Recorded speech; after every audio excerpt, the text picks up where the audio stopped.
Back on the show, you know who he is. It's Wonder Boy. Stephen Wonderboy Thompson is back on the program. He, of course, is coming off a big win over Jorge Masvidal at UFC 217 back on November 4th. Stephen, how are you?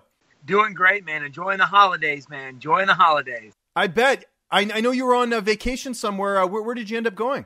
Yeah, we in the family, we usually do like a summer vacation, a winter vacation. We ended up going to Jackson Hole, Wyoming. If you've ever been out there, it's the middle of nowhere, but they have awesome skiing spots, snowboarding spots. We went snowmobiling. It was unbelievable, man. Cold, but it was fun. Are you a big snowboarder or skier? What sort of your snowboarder? Definitely okay. Snowboarder for me, man. I'm a huge snowboard fan. I've been doing that for years. And really? Okay. Oh yeah. How long have you been snowboarding? Well, for the past 5-6 years, I would say last year we went to Park City, Utah. But Wyoming just blew it out of the water, man. If you've ever been to Wyoming, go to Jackson Hole. It's like, right next to, it's like in the Yellowstone Park. So we did snowmobiling. My mom and my aunt did the Yellowstone tour. So it was really cool. Hey, if the MMA thing doesn't work out, Travel Guide is definitely in the cards for you, I think. That was a good pitch right there. I like that. I mentioned off the top, you got the win over Jorge Masvidal at UFC 217. Most people watching thought it was a dominant performance. How happy were you with your performance in that fight? You know what? I was happy to come out with the W. I felt great out there. I felt strong. I could have gone 5 rounds if I needed to. I felt at some points in there I could have finished him. But in the second round, I ended up breaking my left thumb, and I had torn a ligament in my right thumb. So in the third, end of the second round, going into the third, I couldn't even make a fist. So every time I threw a punch, I would jam my thumb over and over and over again. So it kind of kept me from throwing max power in my punches. So I just tried to stay busy. Okay, fair enough. Well, either way, it was a big win, and the division right now is a bit of a clutter at this point. We just before your fight, there was Colby Covington defeating Damian Maia. Did you see that fight? And if so, what were your thoughts on Colby's performance in that? I did, man. Colby Covington did work, man. I mean, he fought a really tough Damian Maia. Do I think it was the best Damian Maia? No, I don't. In the first round, Damian Maia was putting his hands on him. He was taking it to Colby Covington. Hitting him with some good hand strikes. But then, it felt like after that round, Damian just died. Well, Damian's not a striker. He's a grappler. And I think in that first round, he felt like he should have gone out there and I don't know, tried to prove something and knock him out. But when it didn't work, he got exhausted. And Colby Covington just took over, man. He just dominated Damian Maia. And so he's ranked number 3 now, and he's talking a lot of trash to just about everybody who walks in his path. Yeah. What are your thoughts on that? Because, you're a pretty polite guy. I'd say you're almost the opposite of Colby Covington. You're a very polite guy. I mean, anyone that's talked to you, interviewed you, whatever, knows, just how much of a nice guy you are. And we've got a guy in Colby who, he's trying to sell himself, but he's been pretty disrespectful. What are your sort of your thoughts on that? Yeah, man, I really don't know what he's going for. He is talking a lot of trash, and not just to his opponents, but to a whole nation, to all the Brazilians, everybody in Brazil, period, which is, I think, very disrespectful. You're not going to win fans over that way. But, you got guys out there who people, they love to watch you and people, they love to hate you. So I don't know if he's kind of going for that I guess that part of it. But, yeah, man, there's a lot of guys I want to see him fall, but he is a tough guy, very, very strong wrestler, very good MMA fighter. So, you know what? I'm preparing myself for any one of those guys in the top 10 and looking at them very closely. Tonight, we've got, Carlos Condit making his comeback, fighting Neil Magny. So I'm going to be watching that fight very closely as well. Yeah, and the other big fight that happened was on that UFC on Fox 26 card, Rafael Dos Anjos, Robbie Lawler. I know I talked to you about that fight, and like a lot of people, you thought Robbie was going to win. I did as well, and Rafael went out there and dominated him. What were your thoughts on Rafael's performance, getting the win there? I thought he did a great job. Going into that third round, or at the end of that third round, I knew something wasn't right with Robbie Lawler. I don't know if he tore any ligaments in his left leg, but I know after the fight he said his leg, or during one of the rounds, he went back to his corner, said his leg was done. And you can kind of tell he tried to throw his left hand, but he just couldn't plant. It would give way, and you can kind of see him back to the cage. So I think that had a lot to do with it. I think after watching the fight, it kind of looked like his game plan was to the first earlier rounds take a lot of take a lot out of Dos Anjos just by letting him work, letting RDA just kind of burn himself out and really try and put on that pressure in the later rounds. But him injuring his knee, it didn't help with that at all.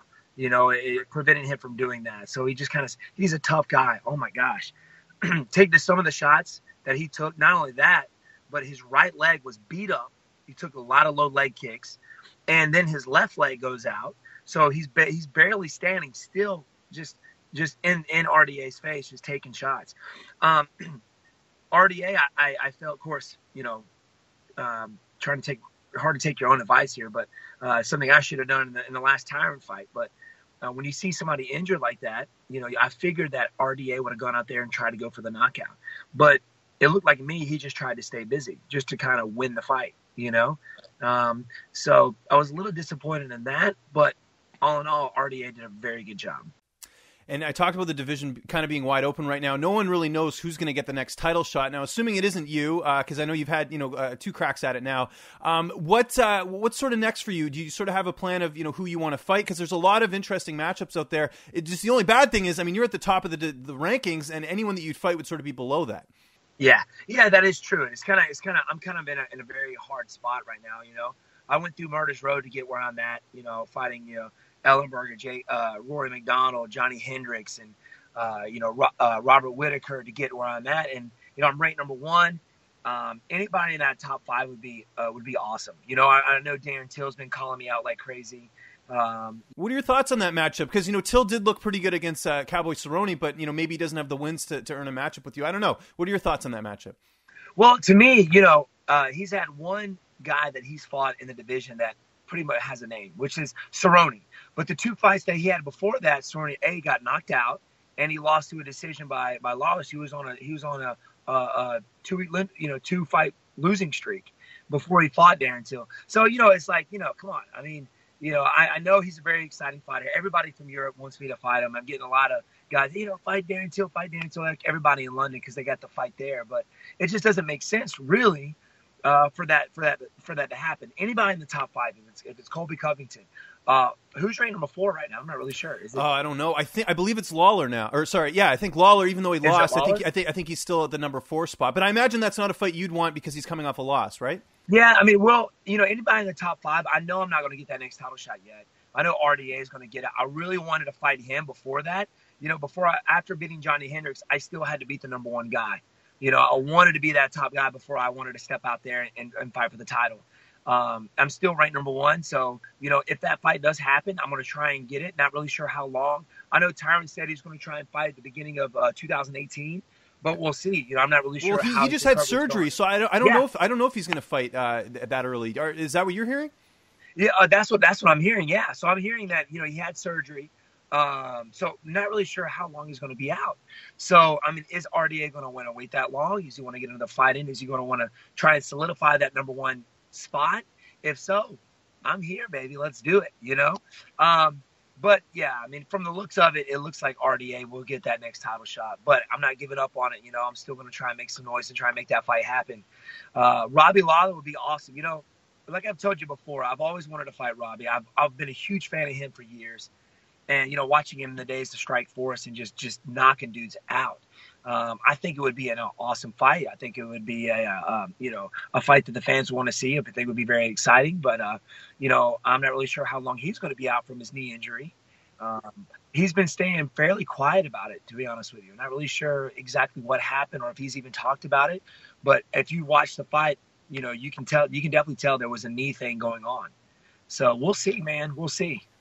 Well, another name I'll throw out to you, and he's got a fight coming up, is Kamaru Usman. He's fighting Emil Meek, and I know Usman's ranked a little bit lower, but he does have that undefeated record in the UFC. Is that a fight that interests you at all? Man, you know what, to be honest with you, definitely down the line, any of these guys I'll be facing, man. If it's Darren Till, if it's Usman. Usman he's a scary dude, man. He's a very strong wrestler, and just a dominant. He's been dominating everybody. So he's another guy that's definitely on my radar. Him, Colby Covington, Darren Till, all these up-and guys coming up. So, man, I won't be facing any of these guys here in the future. I just know it. They stay on track and they keep winning. That's another guy that I could be facing. So, yeah, all these guys I'm preparing for.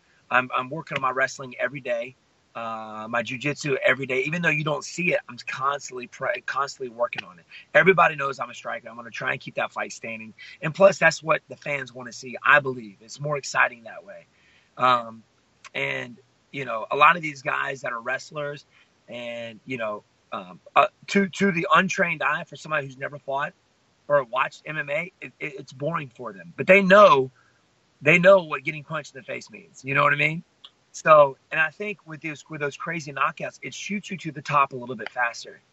So I'm going to try and keep that going, you know, try and be as exciting as I can, try to use my karate style, but you never know, man. You may see a takedown from Stephen Wonderboy Thompson. Oh, there we go. So in 2018, that's never interesting. Know. What about for you though? Perfect scenario. Is there a particular card you want to fight on? Is there a particular time you want to fight next? Have you kind of figured that out yet? Not yet. I'm still doing physical therapy with my thumb. The doctor wants to put a pin in my thumb because I tore the ligament that won't grow. It won't heal back. So if they put a pin in, I won't be able to make a fist. So what I'm doing is I'm doing physical therapy to see if that will help a lot. And to make it feel better, because I don't want to go in and have surgery to where I can't make a fist. So that might have to wait till after my fight career. So my left thumb, the one that broke, feels a lot better. It's the one with the torn ligament that's really giving me the problem right now. Just making a fist or even grabbing a hold of somebody's wrist, you know, it's pretty painful. It's subsided a little bit. It's gone down, so I'm able to do a little bit more work. So it really is on my physical therapist and on how it feels. So right now I'm working out, but I have to tape my thumb, you know, completely to my hand in order to make a fist to do anything. So hopefully, you know, I'm training constantly, but I want to, if I do have a fight coming up, maybe late March, I'm thinking that's just how I'm feeling right now. But you know, in the next few weeks, if it starts feeling better, you never know. I may get out there a little sooner.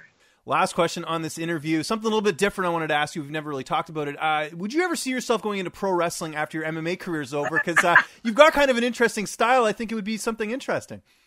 Pro wrestling, I think, would be super cool to do. You know, you see a lot of guys kind of switch over and do some appearances over there. You even see professional boxers make appearances, you know, like Floyd Mayweather. You've seen Ronda Rousey out there. I think it would be cool and a lot of fun. I've always been a fan of it. Never really sat down and watched it on TV, but I love the acting.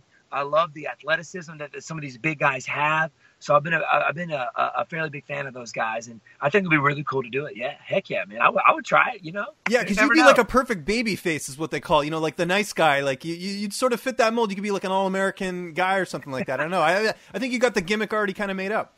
Thanks, man. I'll have to bulk up, though. Yeah, you know, that's my fight girl. I'll definitely have to bulk up. Those guys are huge. Yeah. Did you mentioned not watching on TV, but did you have any like favorite wrestlers growing up or anything like that, or did you just sort of casually caught it?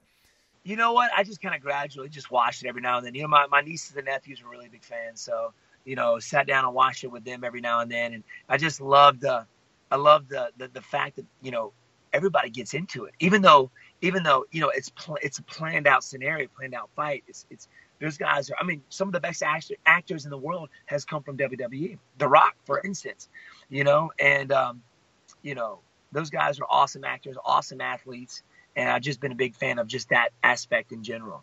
And we're definitely a big fan of all the stuff you're doing in the Octagon, Stephen. It's always a pleasure, and I really appreciate you taking the time. And again, happy holidays and Happy New Year, because that's coming up pretty soon too. Just remind people where they can get a hold of you on social media, and if you got any sponsors or shout-outs, the floor is yours, sir. Awesome. First off, I want to thank you for having me on, my friend. Always a pleasure hanging out with you, talking with you. Have a great time doing it. But if you guys want to follow me on social media, it's Instagram at Wonderboy MMA, Twitter Wonderboy MMA, and on Facebook, Stephen Wonderboy Thompson.